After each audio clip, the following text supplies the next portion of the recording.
12 of the fantasy football season. Here's a few wide receivers I looked at off the wire this week. The first receiver, Quentin Johnston, of Los Angeles Chargers. So this Charger offense, they've definitely taken the next step over the last few weeks, and Quentin Johnston's been a nice part of it for this Los Angeles Charger team. So since he returned from injury, double-digit fantasy points in all 3 games. Week 9 at the Cleveland Browns, he carried 2 yards, 4 catches, 118 receiving yards, and a touchdown.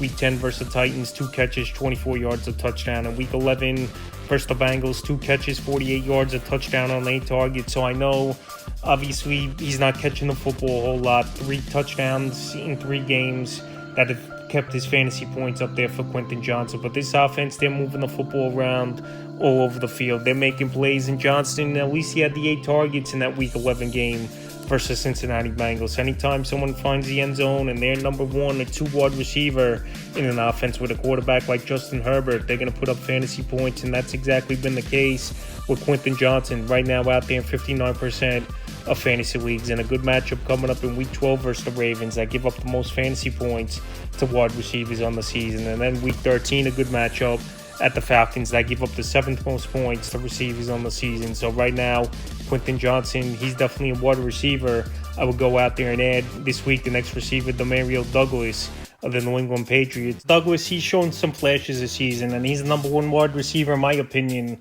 on this Patriot team. So the last 3 weeks, 9 or more fantasy points in PPR leagues for Demario Douglas. Week 9 at Tennessee, 7 catches, 35 yards, 9 targets. Week 10 at the Bears, 4 catches, 50 yards, 5 targets. And Week 11 versus the Rams, 5 catches, 59 yards, 7 targets. So him and Drake May definitely building a rapport over the last month of the season for this New England Patriot team. We know they're going nowhere this season, 3-8 on the season, but at least Douglas, we know he's a good route runner. We know he's got speed, especially in the slot. And like I said, he's been the more consistent wide receiver on this Patriot team. So right now, well, he's the number 1 target at the receiver position. He's available in 72% of fantasy leagues. Next receiver, Marquez Valdes-Scantling of the New Orleans Saints. I know the Saints team, they're going on bye week. Yes, he's been a great deep ball threat in a few games with this New Orleans Saints team, where you would have thought he would have fit right in with Buffalo as a good deep ball threat, but obviously they cut him loose a few weeks ago. So the last 2 games, Week 10 versus Atlanta, 3 catches, 109 yards, 2 touchdowns, 3 targets. In Week 11, a 71-yard touchdown in that game, and finished with 2 catches, 87 yards, and a touchdown. So he's the deep ball threat for the same team like Rashid Shaheed was early in the season before he went out with injury, even though we know Shaheed's a better all-around wide receiver and playmaker. But if you need someone who's going to get that deep ball on a boom or bust in deeper leagues, I think Valdes-Scantling's a decent ad, and he's available in 75% of fantasy leagues. The only thing, obviously, they run by in Week 12 is this New Orleans Saints team. The next wide receiver, Ray McCloud of the Atlanta Falcons. So we saw Darnell Mooney, he got banged up in the game versus the Denver Broncos, and we don't know if he's going to play with the hamstring injury. And now Ray McCloud is going to step into a bigger role. He's going on by in Week 12 as well.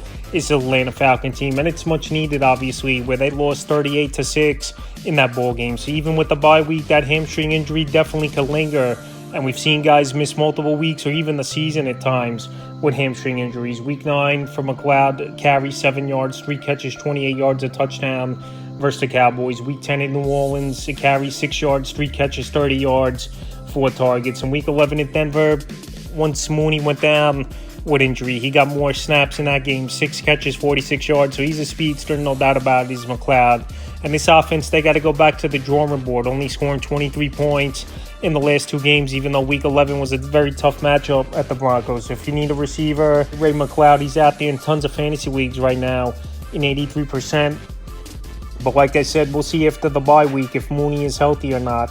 Next receiver, Elijah Moore of the Cleveland Browns. So Elijah Moore, we know he's a talented wideout. We saw it a few years ago with the New York Jets, now with the Browns over the last couple seasons. And now when you got a quarterback like Jameis Winston, he's going to spread the field out and get it down the field, try to make big plays. And there's been a lot of garbage time this season for the Browns as well. So Elijah Moore out there in 92% of fantasy leagues, and believe it or not, the last 3 out of 4 games, he's had double-digit fantasy points. Week 7 versus the Bengals, 6 catches, 41 yards. Week 8 versus the Ravens, 8 catches, 85 yards. Week 9 versus the Chargers, 3 catches, 28 yards. And Week 11 at the Saints, 6 catches, 66 yards, and a touchdown. So Week 12, quick turnaround Thursday night ball game versus Steelers. Good defense, no doubt about it. But I think Elijah Moore, he can help fantasy owners. He's out there right now is Elijah Moore in tons of fantasy leagues at 92%. Next receiver, Nick Westbrook-Ikhine, the Tennessee Titans. So Westbrook-Ikhine, he's been playing great football for the most part this season. Number 2 option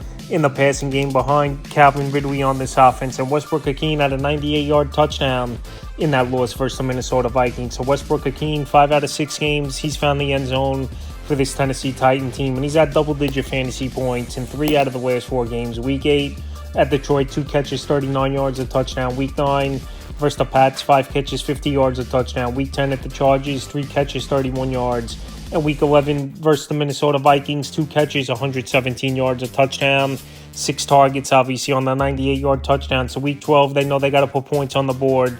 It's going to be a ball game where they're going to be trailing most likely early and often at Houston. And Houston gives up the 9th most fantasy points, obviously, to wide receivers on the season. So Westbrook-Ikhine in deeper leagues, if you need someone who's getting opportunity, even though I know he's been a deep ball threat for the most part, or bust. He's out there in 96% of fantasy leagues. And the final wide receiver, I looked at off the wire, is Devon Vele of the Denver Broncos. So this Bronco passing game, guys are stepping up of late. And Devon Vele, a big 6'7", 6'8" target, is playing good football and getting more snaps for this Bronco team behind Cortland Sutton over the last few weeks. Week 9 at Baltimore, 2 catches, 11 yards. Week 10 at the Chiefs, 4 catches, 39 yards, a touchdown. And Week 11 versus the Falcons, 4 catches, 66 yards. So besides Cortland Sutton, a lot of question marks. Troy Franklin, a little Jordan Humphrey, even though he found the end zone in that ball game in the blowout victory versus the Falcons. But Vele, I like the speed. I like his height. He's a big target, like I said, 6'7", 6'8". And he can help fantasy owners, I believe, in this Bronco team. In the next couple weeks, some good matchups coming up. Week 12 at Vegas and Week 13 versus the Browns. So that's a few wide receivers I looked at off the wire for Week 12 of the fantasy football season.